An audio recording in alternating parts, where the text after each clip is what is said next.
Hello, welcome to episode 3 of Book Chat, a video series from the CH Booth Library. I'm Anne, librarian at the CH Booth, and I'm here with my coworkers Catherine and Lucy to talk about books. My themes this month, I'm going to talk about some mysteries, starting with my favorite kind, which are historical mysteries. Like most mysteries, these can be quick and entertaining reads, but I also enjoy learning something about a unique time or place. So that's why I like the historical mysteries. So my first one is called Death in the East by Abir Mukherjee. Looks like this. This is the fourth book in a series that I really love. It's set in 1920s India, and it features Captain Wyndham and Sergeant Banerjee of the Calcutta Police. The series has a little bit of a buddy cop dynamic, but it also includes a lot of detail in each book about Indian history, customs, including the effects of British colonialism and also the rise of Indian nationalism as the series goes on. So each story has a great mystery, and the characters show a lot of growth throughout the series. Death in the East is a little bit different than the other ones in that it goes back and forth from 1905 London to 1922 India. And so it has two different locked room mysteries set in different time periods in the same book. So I would say read this series if you like mysteries where the setting plays a big part, and start with the first book in the series, which is called A Rising Man by Abir Mukherjee. Great. Next. Okay. I really enjoy books where nature is a character in the book. And I just read The Bear by Andrew Krivak. Oh. Here it is. Krivak. Well, you can't really see the cover very well. It's a constellation with two hands because the stars play a great part in the story for navigation. There's an unnamed father and daughter living in an unknown future, in an unknown country. They're the last people. They live very close to the land. The father is teaching the daughter everything she needs to know to live, because she will eventually be the only person left. But there's nothing at all bleak about this novel. It's just transcendent. It's almost a fable about humanity returning to the spirit and the animal worlds. The father and daughter have a few remnants of civilization left from parents and things, like a piece of glass and her mother's comb. And the father teaches the girl to hunt and fish. She's very good at everything, and all about the seasons and the stars. When the girl is finally left alone, as we know she will be, it seems unlikely she'll survive. It's very cold and it's winter, but it's almost like a creature from a myth comes to help her, a giant bear. And the bear helps her survive the winter as she hibernates with him. Sorry about the truck. And when the bear is hibernating, a puma steps in to save her life from drowning in the icy river. And in the end, she just completely lives with nature. She grows to be old, and it's just a wonderful book. There's nothing sad about it at all, even though it's post-apocalyptic. We never find out why, and it doesn't matter. It's really just about the world and its beauty. I highly recommend it. It's also very short. Listening to it is great. The narrator sounds like Nick Offerman, but he isn't. And at first it's odd, but he's perfect at describing everything in this sort of neutral way. So please read The Bear. I loved it. Sounds great. Yeah, that sounds really good. So I'm going to be talking about more YA books because that's what I do. And I happen to have a copy of the book I'm talking about next. It's called Wilder Girls by Rory Power. And just as like a bit of warning, this is a book about a pandemic, so I understand if it's not going to be everybody's tastes. But I kind of felt like it was a good escape because it's a completely different thing than what's happening now. So it's, please excuse my cat. It's set on an island at like a reclusive school, boarding school for girls, and there's a disease called the tox, which is like slowly infecting the teachers, and then it starts to infect the students. And so one by one, people are dropping off, and it's like a weird disease that like starts to like make people grotesque. Like it changes things about their bodies in like really like horrific ways. So it's kind of like a horror novel in that way. And it's like pretty terrifying. So if you like scary books, if you like Stephen King, this is a really great one. And so basically they're isolated under quarantine on this island, the girls, and they're fending for themselves. Like the Navy is giving them supplies, but like they are kind of by themselves, and they're surrounded by woods, which is like a really terrifying woods. And the main character, her friend goes missing, and she has to decide like she's going to venture out into the woods. And it's pretty terrifying, but like it's really entertaining, kind of like an escapist way. So I really highly recommend it. Great. Okay, so my second book is also a historical mystery. It's called The Cabinets of Barnaby, Maine, with this beautiful cover.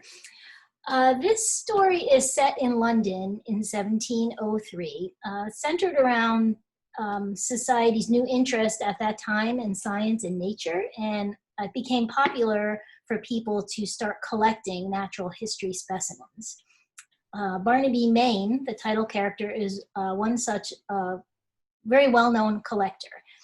And these collections became the beginnings of the natural history museums, but at first they were private collections. So people who had them would invite people into their home, other interested collectors or scientists, to view their collection. So during one of these tours, Barnaby, Maine is found murdered in his study. And one of the guests, who's botanist Cecily Kay, is intrigued by the mystery. Some of the things don't add up to her, and she has an old friend also working in the home at the time, and they set out to solve the murder. So the mystery itself is not too hard to figure out in the story, but it's really good writing, really interesting facts and descriptions about the collections, and some commentary also, since the two detective characters are women, some commentary about class and gender during that time period. So this author, Elsa Hart, is also the author of the Li Du mystery series, which are set in 18th century China. The main character there is a librarian named Li Du. And I loved all three of the books in that series, so I would highly recommend those as well. Starting with the first one is called Jade Dragon Mountain. And they all have really interesting settings and characters, and each talk about a different facet of Chinese culture during that time period. And this looks like it might be the start of a series as well, The Cabinets of Barnaby, Maine. So, good. Sounds great. The second book I'm going to talk about, I haven't read yet, but I'd like to read it. The nature in this book is the Northern Great Plains, which are unique. I think it's pretty wild and dreadful there. This book is a mix of horror and social commentary called The Only Good Indians. It's about four friends, childhood friends, who long ago went on a seemingly innocuous elk hunt. But apparently it wasn't, because now they find themselves pursued by some kind of a terrible entity. So they've left their culture and tradition behind, supposedly, but it hasn't left them behind. And they have to survive in the present. So this novel would be really great for lovers of like gritty Western novels like The Revenant. And I think it sounds pretty fascinating. So I'm going to be reading that. Some other books with nature, which I'm not going to get into deeply, are My Family and Other Animals by Gerald Durrell. I've been watching it on PBS, and it's delightful. There's so much. They go to Corfu. This mother, British mother, takes her, she's a widow, she takes her entire eccentric family to go live in Greece. And it's all about how they get along. And the youngest son, Jerry, who turned out to be a naturalist, an author, he just takes every animal into the house, even though they have no money.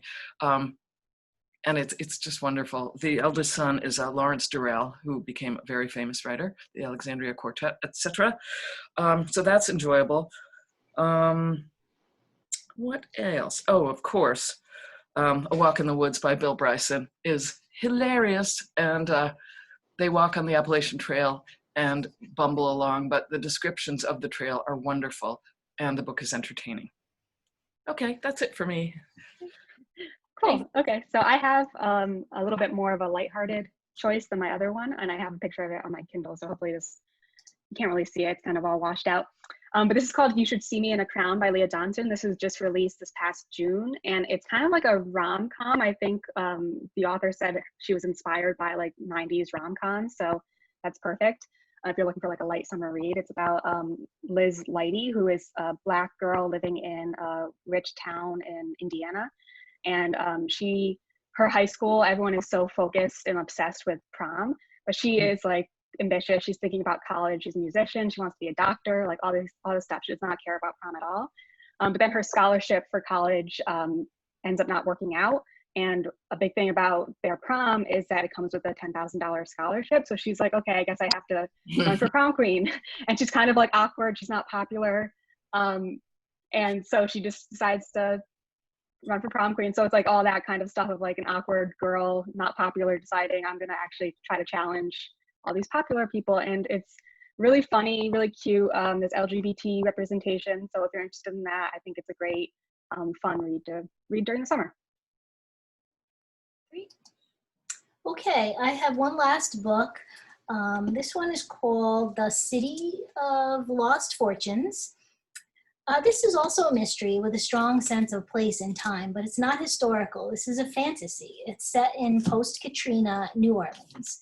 So the New Orleans in this book is filled with, gods, angels, demons, monsters from all different cultures and traditions. And the hero of the story, Jude, is trying to find his place among them all. So Jude has magical abilities, which he had used in the past to make a living as a street magician there, but he found his power became somewhat overwhelming in the aftermath of the destruction wrought by the hurricane.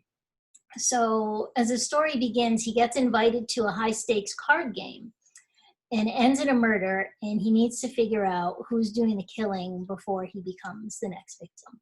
So if you've been to New Orleans, this is a great read because it was fun to match up the settings in the book to places in the city. But if you haven't been there, then there's really great descriptions about the city and its inhabitants and some of the traditions that happen there. So I found it very entertaining. I raced right through it over one weekend and I read it.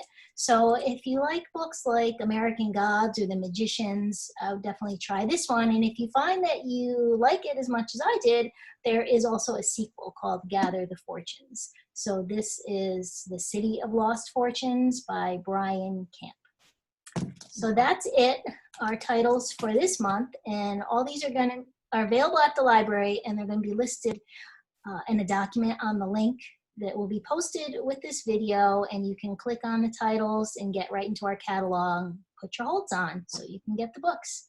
Okay? So thanks for watching. Thank you. Bye. Bye.